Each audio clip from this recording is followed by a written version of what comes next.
मैं बीजेपी वालों को एक ही सलाह देना चाहता हूं और बार बार ये बात कहना चाहता हूं कि भाजपाइयों एक बात को समझ लो, नफरत की राजनीति में तुम आगे हो सकते हो, झगड़ा कराने की, दंगे फसाद कराने की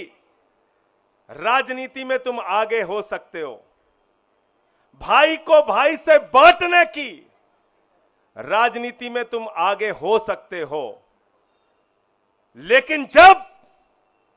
लड़ने की बारी आएगी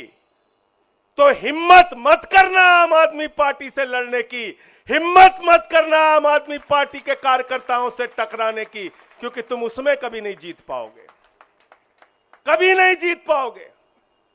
हमारी ट्रेनिंग इस संघर्ष की हुई है और तुम लोगों की ट्रेनिंग अंग्रेजों से माफी मांगने की हुई है, देश से गद्दारी की हुई है। तुम्हारे पुरखों ने देश से गद्दारी करने का काम किया है, अंग्रेजों से माफी मांगने का काम किया। इसलिए लड़ने के काम में कभी चुनौती मत देना, कभी आम आदमी पार्टी को नहीं झुका सकते, कभी हमारे नेताओं को नहीं झुका सकते। आपने हमारी पार्टी के मुखिया अरविंद केजरीवाल को जेल में रखा, मनीष सिसोदिया दिल्ली के शिक्षा मंत्री जिन्होंने दिल्ली के लाखों बच्चों के लिए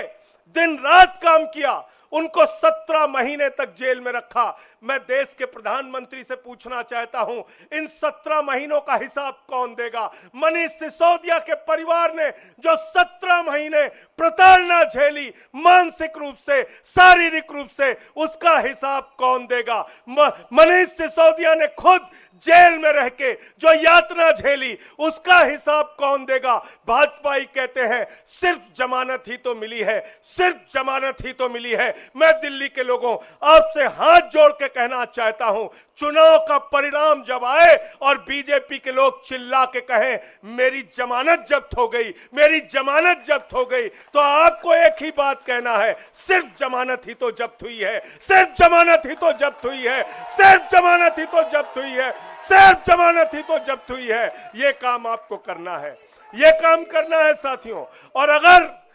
अरविंद केजरीवाल से प्यार करते हो, मनीष सिसोदिया से प्यार करते हो, सत्येंद्र जैन से प्यार करते हो, इस पार्टी से प्यार करते हो, तो आज ही से जुट जाना और चुनाव के बाद एक एक भाजपाई से मिलकर कहना सिर्फ जमानत ही तो जब्त हुई है, सिर्फ जमानत ही तो जब्त हुई है, सिर्फ जमानत ही तो जब्त हुई है।